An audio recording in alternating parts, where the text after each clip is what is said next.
स्वागत है आपका एच एजुकेशन हिंदी में। इस वीडियो में हम लोग पढ़ेंगे कि फॉर्मल कम्युनिकेशन क्या होता है, फॉर्मल कम्युनिकेशन का एडवांटेजेस और डिसएडवांटेजेस क्या क्या होता है, और साथ ही साथ यह भी जानेंगे कि फॉर्मल कम्युनिकेशन कितने प्रकार के होते हैं। फॉर्मल कम्युनिकेशन में मैसेज का एक्सचेंज ऑर्गेनाइजेशन में काम कर रहे लोगों के बीच में होता है। हम लोग इस बात को जानते हैं कि ऑर्गेनाइजेशन में अलग अलग लेवल्स होता है। फॉर्मल कम्युनिकेशन में ऑर्गेनाइजेशन के अलग अलग लेवल्स के बीच में कम्युनिकेशन होता है। फॉर्मल कम्युनिकेशन सीनियर एम्प्लॉय और सबऑर्डिनेट के बीच में हो सकता है, या दूसरी तरफ सेम स्तर के सेम लेवल के एम्प्लॉयज के बीच में भी हो सकता है। फॉर्मल कम्युनिकेशन एक निश्चित रूल, पॉलिसी, स्टैंडर्ड, प्रोसेस और रेगुलेशन को मानकर चलता है। अब सवाल यह उठता है कि ऑर्गेनाइजेशन में फॉर्मल कम्युनिकेशन इतना इंपॉर्टेंट क्यों है, ऑर्गेनाइजेशन में फॉर्मल कम्युनिकेशन इतना जरूरी क्यों है। चलिए जानते हैं। ऑर्गेनाइजेशन में फॉर्मल कम्युनिकेशन की वजह से अलग अलग लेवल के एम्प्लॉयज के बीच में कम्युनिकेशन का फ्लो मेंटेन रहता है। सीनियर एम्प्लॉय सबऑर्डिनेट को उनके काम के बारे में बताता है, जिससे सबऑर्डिनेट को पता होता है कि उनका काम क्या है और उनकी जिम्मेदारियां क्या क्या हैं। अगला, जब सारे सबऑर्डिनेट को अपने काम के बारे में पता होगा तो वे अपने काम को सही से परफॉर्म करेंगे, एफिशिएंसी से परफॉर्म करेंगे, जिससे होगा ये कि ऑर्गेनाइजेशन में काम का एफिशिएंसी बढ़ जाएगा।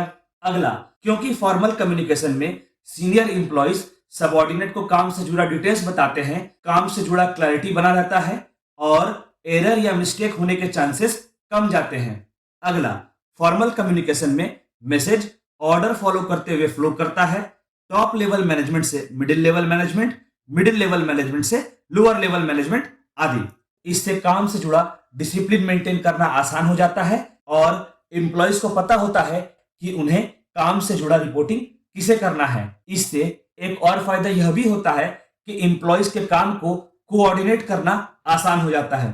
सारे एम्प्लॉयज अपने मैनेजर को रिपोर्ट करते हैं, मैनेजर अपने सीनियर को रिपोर्ट करता है और ऐसे ही क्रम चलता जाता है और काम कोऑर्डिनेटेड तरीके से पूरा होता है। अगला, फॉर्मल कम्युनिकेशन से ऑर्गेनाइजेशन के ऑब्जेक्टिव के बारे में बताना, ऑर्गेनाइजेशन के गोल्स को समझाना आसान हो जाता है। प्रत्येक ऑर्गेनाइजेशन के लिए फॉर्मल कम्युनिकेशन एक इंपॉर्टेंट टूल होता है, जिससे ऑर्गेनाइजेशन ऑफिशियली कम्युनिकेट कर पाता है। फॉर्मल कम्युनिकेशन एम्प्लॉयज को अपने काम से जुड़े बातों को कम्युनिकेट करने का अपॉर्चुनिटी प्रोवाइड करता है और साथ ही साथ ऑर्गेनाइजेशन में काम को स्मूथली परफॉर्म करने में हेल्प करता है। फॉर्मल कम्युनिकेशन के कुछ एडवांटेजेस होते हैं। चलिए उन एडवांटेजेस को एक एक कर पढ़ते हैं। पहला एडवांटेज है link between management and employees. Formal communication की सहायता से टॉप लेवल मैनेजमेंट एम्प्लॉयज से कांटेक्ट करता है और एम्प्लॉयज टॉप लेवल मैनेजमेंट से कांटेक्ट कर पाते हैं। इससे होता यह है कि मैनेजमेंट और एम्प्लॉयज के बीच में एक लिंक एस्टेब्लिश किया जा सकता है। अगला एडवांटेज है efficiency of the communication. Formal communication एक इफेक्टिव कम्युनिकेशन सिस्टम होता है, क्योंकि फॉर्मल कम्युनिकेशन निश्चित रूल्स को फॉलो करते हुए चलता है। अगला है मेंटेनिंग रिकॉर्ड। फॉर्मल कम्युनिकेशन का रिकॉर्ड मेंटेन किया जाता है, जिससे होता यह है कि अगर कोई कंफ्यूजन होता है तो रिकॉर्ड को रेफर कर कंफ्यूजन को दूर किया जा सकता है, और इतना ही नहीं, उन रिकॉर्ड्स को रेफर कर डिसीजन लेना भी आसान हो जाता है। अगला पॉइंट है less error and mistakes. Formal communication में काम से जुड़ी सारी बातों को पहले से ही बता दिया जाता है और उसी को फॉलो करते हुए सबऑर्डिनेट को काम करना होता है, तो काम करने के दौरान गलती होने के चांसेस कम जाते हैं। अगला पॉइंट है मेंटेनिंग डिसिप्लिन। क्योंकि फॉर्मल कम्युनिकेशन में पहले ही बोल दिया जाता है कि कौन सा काम करना है और काम कैसे परफॉर्म करना है, और उसी अनुसार सबऑर्डिनेट को काम करना होता है, जिसकी वजह से ऑर्गेनाइजेशन में काम से जुड़ा डिसिप्लिन बनाए रखना आसान हो जाता है। अगला एडवांटेज है helps in coordination. Formal communication के हेल्प से सारे एम्प्लॉयज अपने काम का स्टेटस एक दूसरे के साथ शेयर कर पाते हैं, जिससे काम कितना कंप्लीट हुआ है इसके बारे में सबको पता लग पाता है। इससे एम्प्लॉयज के बीच में कोऑर्डिनेशन मेंटेन करना आसान हो जाता है। फॉर्मल कम्युनिकेशन में कुछ डिसएडवांटेजेस भी होते हैं। चलिए उन डिसएडवांटेजेस को देखते हैं। पहला डिसएडवांटेज है लेस फ्लेक्सिबिलिटी। फॉर्मल कम्युनिकेशन तय रूल्स, रेगुलेशंस, प्रोसेस को फॉलो करते हुए चलता है और बदलते सिचुएशन के साथ फॉर्मल कम्युनिकेशन जल्दी एडजस्ट नहीं हो पाता और बदलते सिचुएशन के साथ फॉर्मल कम्युनिकेशन में बदलाव लाना आसान नहीं होता। तो हम लोग यह कह सकते हैं कि फॉर्मल कम्युनिकेशन लेस फ्लेक्सिबल होता है। अगला डिसएडवांटेज है टाइम कंज्यूमिंग। कभी कभी ऐसा देखने को मिलता है कि फॉर्मल कम्युनिकेशन में मैसेज को कई लेवल से गुजरना होता है, जिसकी वजह से मैसेज को पहुंचने में काफी समय लग जाता है। तो हम लोग यह कह सकते हैं कि फॉर्मल कम्युनिकेशन एक टाइम कंज्यूमिंग कम्युनिकेशन का टाइप है। अगला डिसएडवांटेज है डिले इन डिसीजन मेकिंग। जब मैसेज ही देर से पहुंचता है तो इंफॉर्मेशन भी मैनेजर को देर से मिलेगा।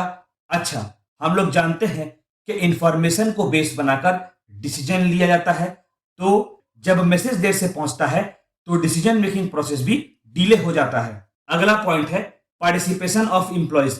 फॉर्मल कम्युनिकेशन में पहले से ही तय कर दिया जाता है कि एम्प्लॉयज का रोल क्या होगा और एम्प्लॉयज काम को कैसे परफॉर्म करेंगे, जिसकी वजह से फॉर्मल कम्युनिकेशन में एम्प्लॉयज के पार्टिसिपेशन का स्कोप काफी कम जाता है और एम्प्लॉयज इसमें अपना इनपुट नहीं प्रोवाइड कर पाते हैं।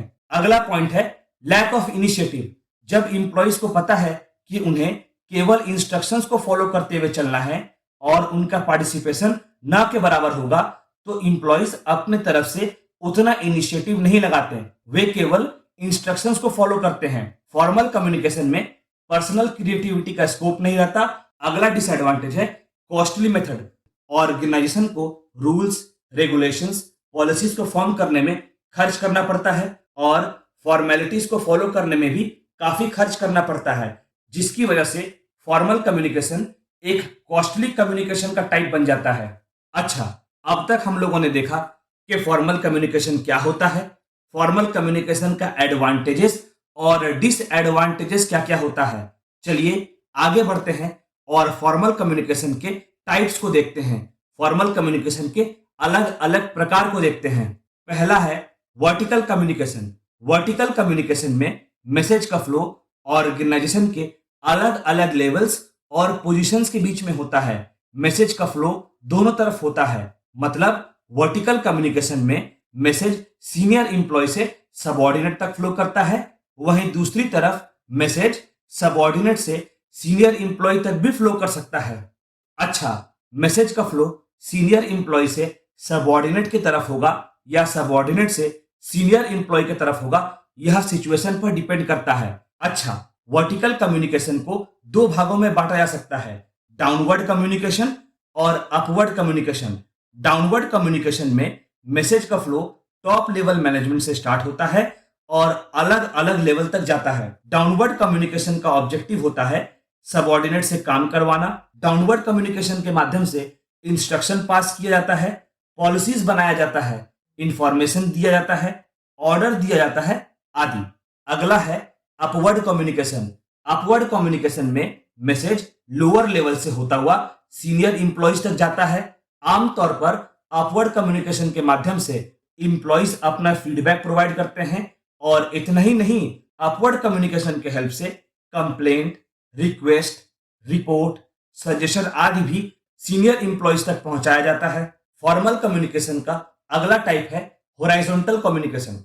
होराइजोंटल कम्युनिकेशन को लैटरल कम्युनिकेशन भी कहा जा सकता है। इसमें दो सेम लेवल या दो सेम स्टेटस के इंप्लॉयज के बीच में कम्युनिकेशन होता है। आमतौर पर होराइजोंटल कम्युनिकेशन में इंप्लॉयज आपस के इश्यूज के बारे में कम्युनिकेट करते हैं, इंफॉर्मेशन पास करते हैं, सजेशंस या रिक्वेस्ट एक्सचेंज करते हैं आदि। अलग अलग डिपार्टमेंट के कलीग्स और मैनेजर्स के बीच में होराइजोंटल कम्युनिकेशन होता है। फॉर्मल कम्युनिकेशन का अगला प्रकार हुआ डायगोनल कम्युनिकेशन। डायगोनल कम्युनिकेशन में कम्युनिकेशन जिगजैग पैटर्न में होता है। डायगोनल कम्युनिकेशन में अलग अलग डिपार्टमेंट के एम्प्लॉयज आपस में कम्युनिकेट करते हैं। इसमें मैनेजर और स्पेसिफिक टीम के बीच में कम्युनिकेशन हो सकता है।